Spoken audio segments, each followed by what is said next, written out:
Well, we have a glassless Tom back. Kind of hard to get used to that look, but looks good nonetheless. Tom, good to see you back after headed down to Arizona to see if he could make the roster for the Cubs or the Brewers with his 48-mile-an-hour knuckleball. What happened? Yeah. No, it bounced in too many times. Yeah, but it was a 46-mile-per-hour knuckleball. At best. And I think that would be optimistic. I'd do better with a bowling ball. Well, yeah, you probably would do a little bit better rolling it down there, right? Well, I mean, yeah. I don't think anybody could be worse than Anthony Fauci, right? You remember when he threw out the first pitch and they kind of went 90 degrees? Yeah, indeed. So that's pretty funny stuff. All right, well, we're going to go back today to Down Under, some nice races at Rosehill. Tell us a little bit about the card we're going to tackle today, Tom. Well, it's a number of these races they're all group races, but a number of these races are at the unusual distance of 7.5 furlongs or 1,500 meters. Mm-hmm. And if you want to be tested at 7 furlongs, 7.5 furlongs, I think is another one. Is it quite for a miler, or is it more for a sprinter? And or do they just need that little, or there are just those horses out there that are 7 furlong specialists? Can they hang on for that little extra? The little half furlong longer, right? Yeah, it's gonna be an interesting bunch of races, and I know with the opening pick, it definitely would be very interesting. Well, we do know that the track for now is listed as good 4. So, and I don't remember seeing anything that would change that in the forecast, but we will find out when they run. So, good 4. That's the form for race number 5, which is the first one that we're going to go after. This one is the MAURICE McCARTEN Stakes. In the MAURICE McCARTEN Stakes, this one's expected to take off at 10:40 p.m. Eastern. This one is 1,100 meters. It's a group 3 years old and up.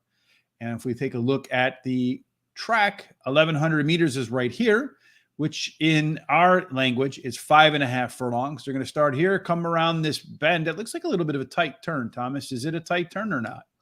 Yeah, I think they over-exaggerated in the picture. It's less tight. So one turn, a little bit kind of like what we do right in here. So from your experience watching Rosehill at this 5.5 furlong, do you want to have an inside post, an outside post? What do you think? The outside seems to be more desirable, but not way outside. Don't get stuck. You're stuck way out. You're generally not going to make it. All right. So we have a field in this race right now. It looks like of 9 horses. So not really nobody's going to get that far outside, Tom. So although your knuckleball can only go 46 feet at 46 miles an hour, maybe you can throw some fastballs today, some heaters right over the plate. So who do you think is going to be the one that strikes first? I'm going to start out with number 5, Clemenceau, which was draw 9. Comes into this race off some trials, has 2 of them, and ran pretty well. This will be the highest level this horse has run at, but it has 9 starts and 5 wins and 4 placings. And 4 of those wins are at this distance. Really, the only question I have is the layoff. But if it comes in off those trials and does what it's done in the past, I would say it's going to be a pretty tough horse to beat. Mm-hmm. Number 3, Coal Crusher, going to be my next choice. Going to come out of draw 6. Comes into off those trial type races, and won twice before coming in, being first up. So okay. What I thought was interesting was in the last race where it ran second, and it ran with it. They took blinkers off, and that seems to have made a difference. Well, we'll see what difference that makes in this one. Most of his races in the group level have been in longer races. So, and he's done okay. Now he's going to shorten up, and he's done well first up. He's got 4 starts, 2 wins, and a placing. And he likes to lay close to the lead. And in a 5.5 furlong race, it makes perfect sense. Finally, I'm going to take number 2, Athleric, I think. Athleric. All right. Well, I'll take whatever you say. Yes, I'm the official I wasn't show sure. annunciator. Mhm. Yeah. Draw 5. 2 trials coming in this race. Got a win out of one of them. Last win was at 1,000 meters and ran against more like open company versus group company. It's placed in group one group 1 race in 6 tries, so it's doesn't have a great record in the group races. It doesn't generally win first out, but it's placed before, and that's what I'm looking forward to do, and that's why I put it for 3rd. Well, for first, I put in the 6 horse here, Calino. It looks like it's about 9-2 according to our odds here in the States. This one ran some better fractions last out, and when you look at its record at Rosehill, it does have the best record of this group at the track. I like your next pick. Your first pick is my second pick, Clemenceau. That was probably Clemenceau. I don't know, like Cousteau. So it's going to be Clemenceau, right? Something like that. Anyway, this one is on a good track, run very well, 7 times out, 5 wins, 2 seconds. You can't beat that. And also ran at the track 6 times, 4 wins, a second, and a third. So pretty good record there as well. Number 3, Coal Crusher. Likes to run fresh. First up, the horse has been out 4 times, 1-2 with a second in there. And then finally, I like the Athletic as well. This one has some decent workouts getting ready. And the resume says this horse is likely to need one, though, and not be its sharpest first off the layoff. So you like the 5-3-2. I just put the 6 on top of that, Tom. And let's see if indeed that's how it plays out in race number 5. And race this 6. This is our race with the shortest field, too. So Yes. now it gets a little more interesting. Yes, Tom tasked me with a lot of big fields here today. This one is the PHAR Lap Stakes. It is a Group 2 for 3-year-olds. This one is 1,500 meters. And if we take a look at 1,500 meters on the map, they're going to start all the way back here, Thomas. They're going to run all the way down, all the way around. If this is not a tight turn, well, certainly this is big sweeping turn for sure. In this super long race where they got to run all the way around this track, how important is positioning and when? For me, again, I don't like those outside posts. I'm going to look from probably gate 9 and in for my horses. Generally, that seems to be where they come from to win.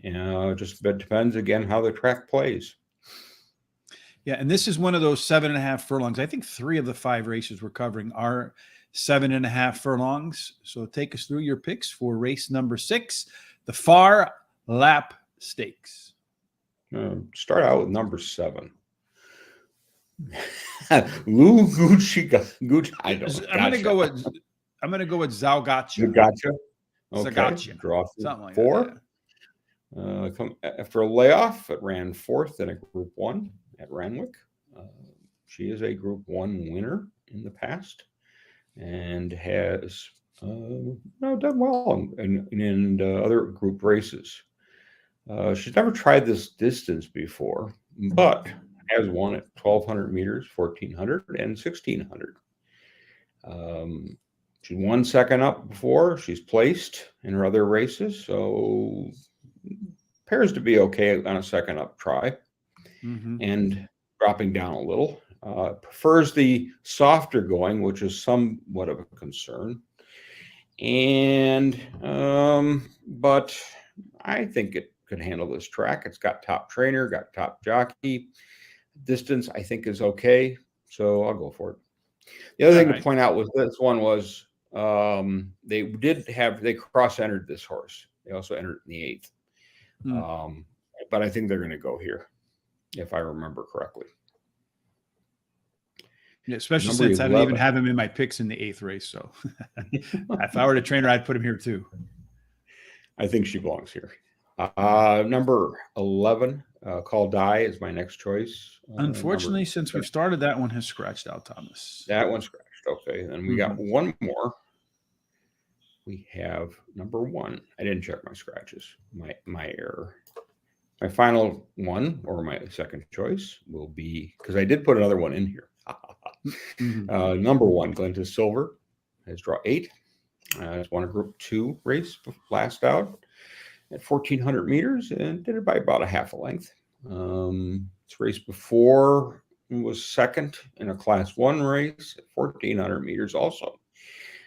It took this horse 9 races to break maiden, and now it's doing pretty good.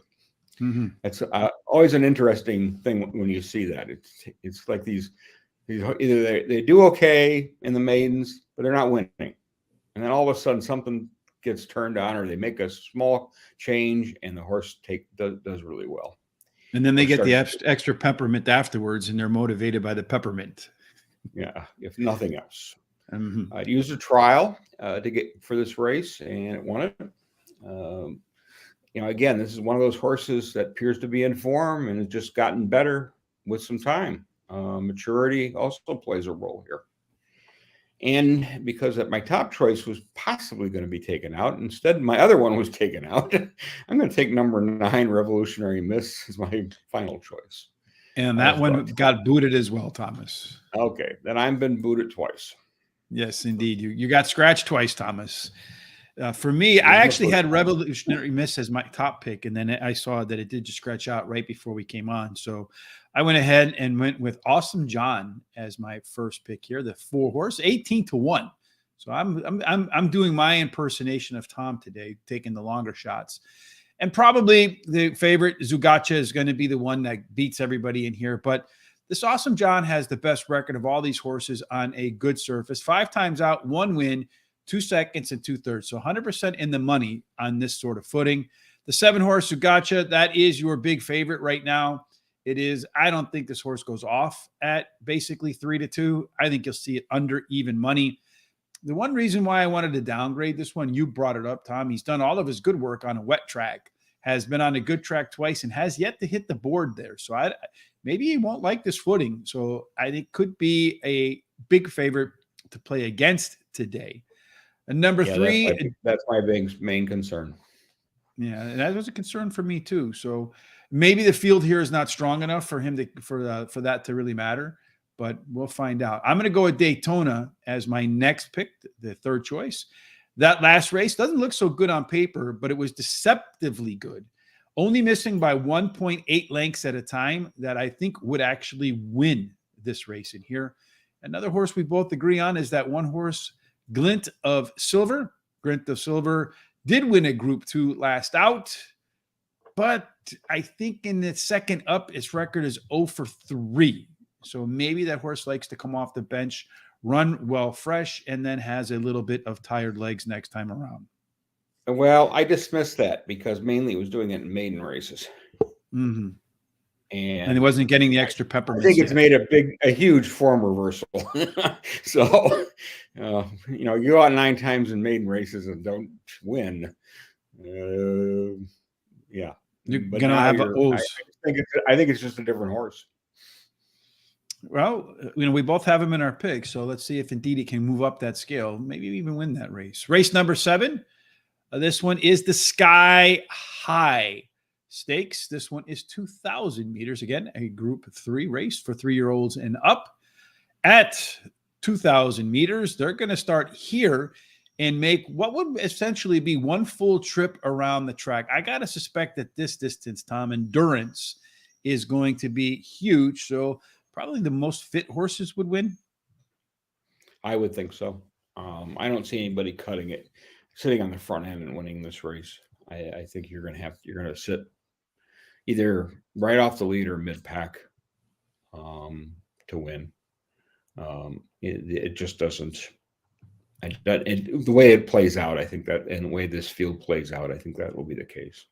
Yeah, I think it's going to be a horse definitely with endurance to have some late legs, unless somebody can get away on the front with some easy fractions. All right, Thomas, who do you see being the one that has the best fractions when it's over?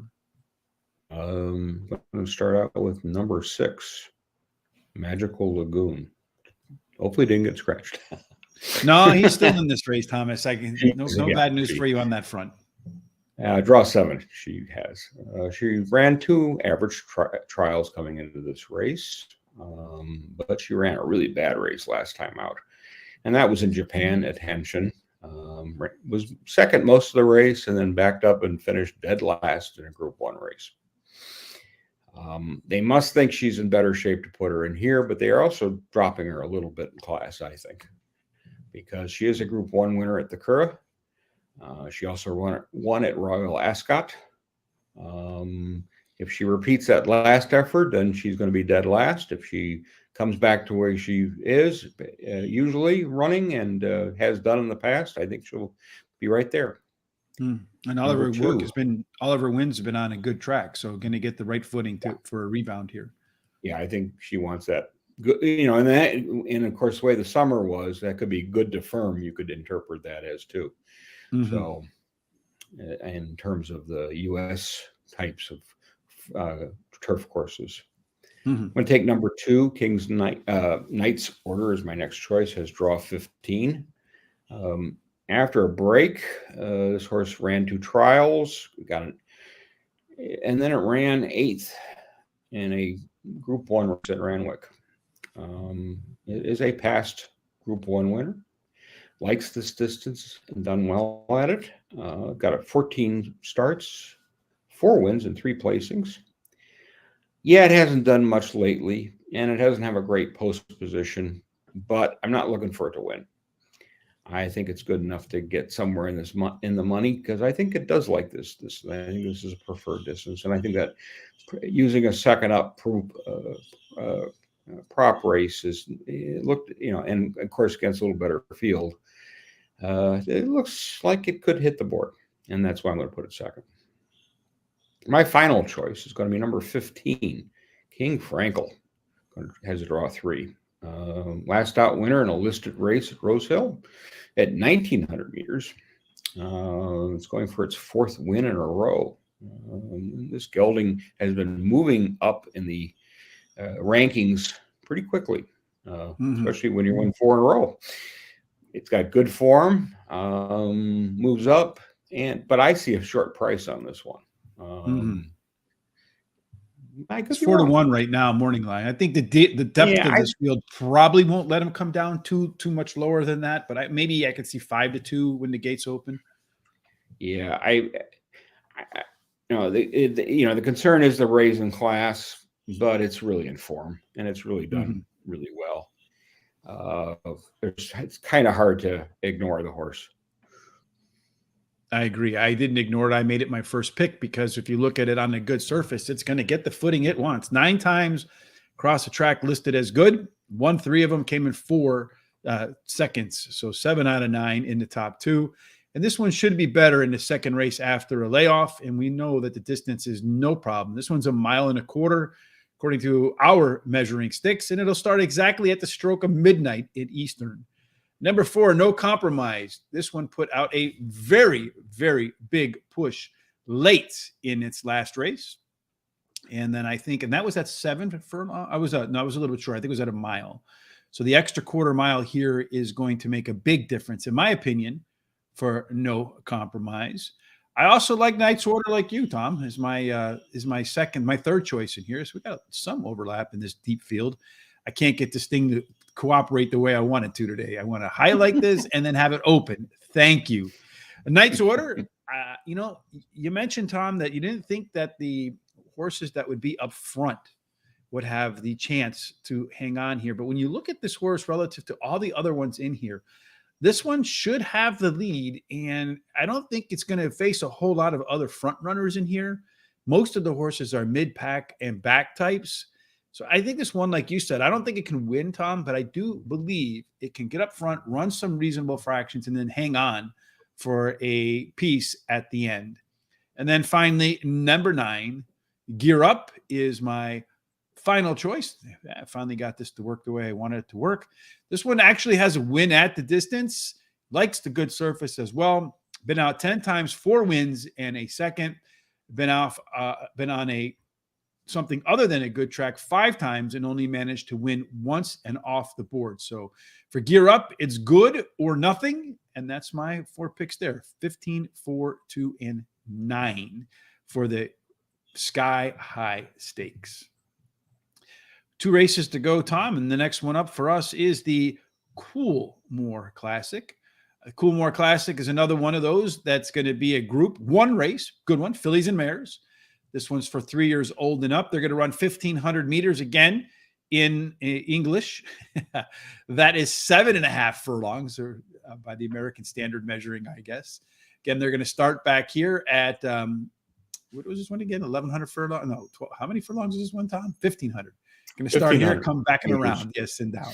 From here to there to there. All right, Tom, we talked about how we think these races should set up. Something I forgot to do in the previous ones, because we haven't been down here in a while, is look at the speed map. So let's look at the speed map. Early on, Ana Visto, the 2-horse, along with the 1-horse, 8-horse, Expat, and number 18, Pride of Jenny. Those 3 should be the ones that are setting the pace early. As they settle in, it looks to me like you're going to have a lot of early speed in here. You get 8 horses that should be pressing for the lead at 7.5 furlongs. I would think that would favor a horse that's going to come from the middle and the back. When they're coming down the stretch, Ruthless Dame will have the most late legs. All right, Tom, I forgot that in the other races. I haven't forgotten in this one. Hopefully nobody's scratched. Who do you got? Number 3, Hope in Your Heart is going to be my top choice. It has draw 9. One last out in a Group 2 at Ranwick at 1,400 meters. And it did this off a layoff. It's won at this distance once and from 2 tries. It's raced in some really big dollar races and had some success. I think this is what the horse is well spotted based off that last race, and I think the extra little bit will not hurt it any to hit the board and win.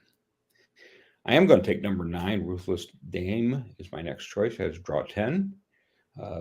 Really strong effort last time out to finish second. It's starting. I mean, it's has 4 starts, 2 wins, and 2 placings, which can't complain, right? Wins are in a Group 3 and in a maiden race. So see improvement here.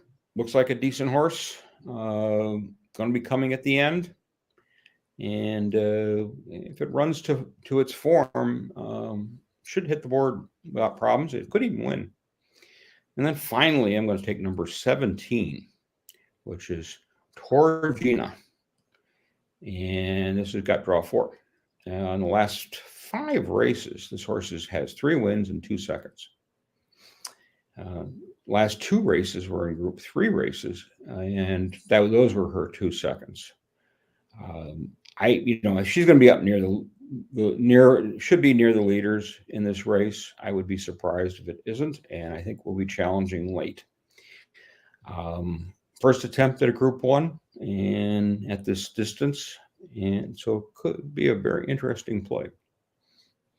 It's funny how much agreement we have today, because a lot of times we don't have agreement, especially in bigger races. I like Ruthless Dame as my top choice in here. Just missed in a Group 1 in that last race. That was at 7 furlongs. This one's at 7.5 furlongs, and it will start at 12:40 a.m. Eastern. That extra half a furlong today is going to be the big difference for Ruthless Dame. The horse with the next number 10, is my second choice. She's a belter. The one's 12-1 right now. This horse finished 8th to the 9-horse last time out. Same race. But if you look through it, it got off to a pretty slow start. And ordinarily, this horse is mid-pack. So I think last time it broke 12th of 13 or 14 horses. Normally, it breaks mid-pack. So I think a better break today, and this horse will be closing with a rush at the end. Number 2, another horse we kind of agree on there, Thomas. Anavisto is a horse that I like too. This is the favorite in here. It looks like at least one of them at 9-2. This is a speed horse, does have a Group 3 win in its last race. On the good track 7 times, 3 wins, 2 seconds, and a third. Certainly likes that. But my concern is Anavisto is going to have plenty of early pace company here. I'm not sure that it'll be able to maintain the pace necessary to be up front.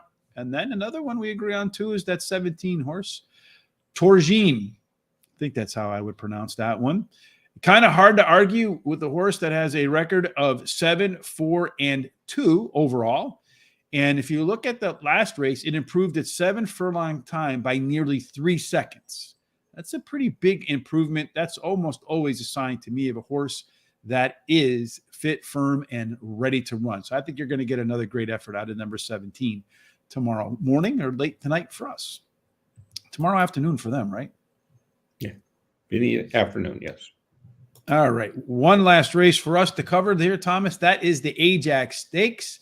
This is another one of those 1,500 meter, 7.5 furlong types. It is a Group 2 for 3-year-olds and up. Just one quick time up here again, coming down, coming around, 7.5 furlong race. This one, if you're still up at 1:20 a.m. Eastern, you'll be able to catch this race. Another one with a decent-sized field in here, Tom.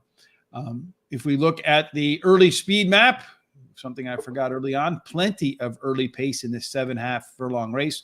It's at 1, 2, 3, 4, 5 of the 12, so almost half the field would be pushing for the lead. As they come home, well, it looks like even though all 5 of them will be pushing, they'll have plenty of them that'll be trying to chase them down at the end.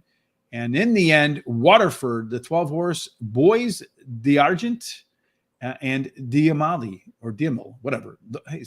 Diamel, almost your last name there, Tom.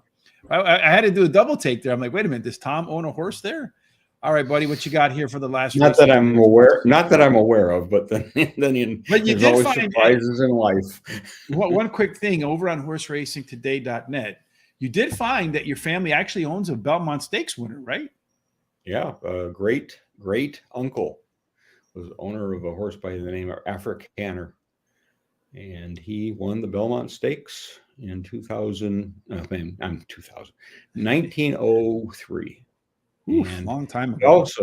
but he was also, interestingly, in his 3-year-old career, he also won the Suburban Handicap, which we still run today. And he was the first 3-year-old to ever do that. So I don't know. I think I have any horse racing ancestors at all. Mine were I- all like it was 2 and died. Yeah, I found it completely by accident when I was doing some look back on my dad's side of the family. And I'm like, oh, I got somebody who won a Belmont Stakes winner. That's pretty cool. Well, you should show up at the Belmonts, and see if you get like some kind of past champions entry or something. All right, so you kind of got lucky finding that. Ago, yeah. Well, you got lucky finding your well, great uncle. Who are you going to get lucky with here in this race? I'm going to try number 4, Seaback, who's got draw 7.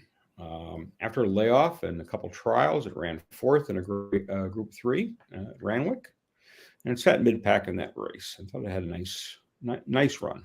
Likes this distance. Got 6 starts, 3 wins in 2 seconds.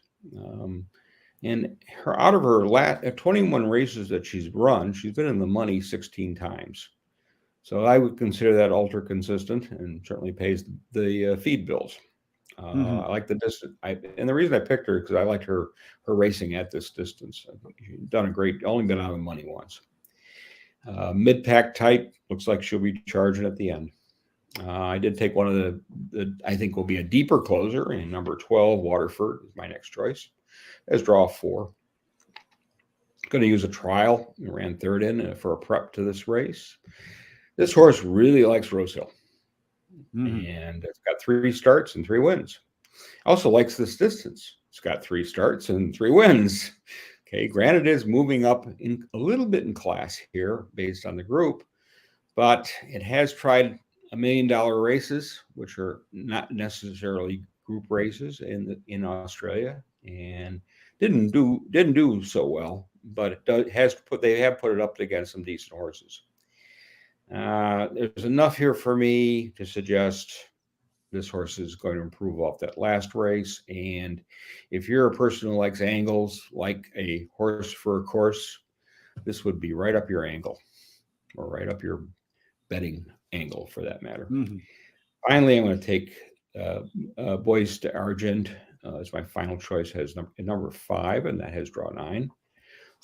It's ran 2 trials before this race. Last out in the Gold Cup at Rosehill, ran a decent race and finished 3rd.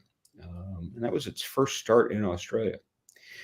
Previously, it's a listed race winner in Longchamp, and it's run well on both the all-weather and the turf. But these have mainly been at lower level type races. If it comes back to that last race, I think it's going to be a tough one in this race. Again, we have some agreement with us, Tom. I'm going to start off with a 12-horse like you, Waterford. This one looks like about 4-1 right now. As much as I don't want to play the horse that's probably going to be the favorite, at gate time. This horse is run at the but track. I'll take 4-1 favorite. Yeah, I will too, especially one that's been at the track 3 times and at the distance every single time and won all of them. I mean, horse for the course and distance. Kind of hard to bet against that. I like the boys, the Argent, as well as my second choice. This one is making its first start after a little bit of layoff. In that first up record, you can see right here. 6 times, 2 wins. Maybe you can't see it anymore. 6 wins, 6 times out, 2 wins, 1 second, and 3/3. If my math is correct, that's 6 out of 6 or 100%. The 7 horse to me is the next choice. That is Ascension. This one looks like it could be one of the favorites as too. I think this horse has a chance to be on the front and maybe with some easy fractions. And then finally going to close out the last pick of the day for Rosehill in the return of Thomas after his attempt to be a relief pitcher for the Cubs or the Brewers.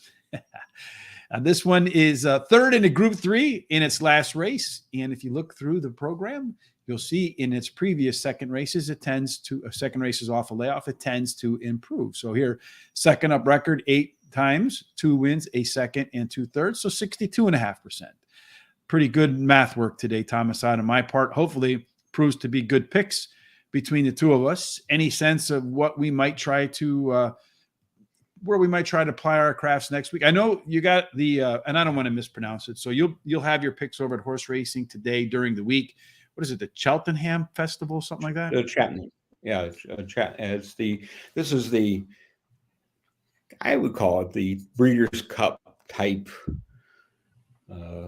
for the jumpers, and there's also some other type races too. Jumpers, they run on over the tall jumps, the hurdles, and then there's these bumpers races, which are flat races that are long ones. And there's 28 races in 4 days. They're all generally competitive, but there are some really outstanding horses in some of these races who will be big favorites or less than even money. Going to try to beat a few of them, but one of them in particular, but we'll see what happens. I basically what I did was I don't know a lot about jumpers. So I spent, I got a festival guide, which I forwarded to you, and it's not that expensive to buy if you'd like to take a look at it.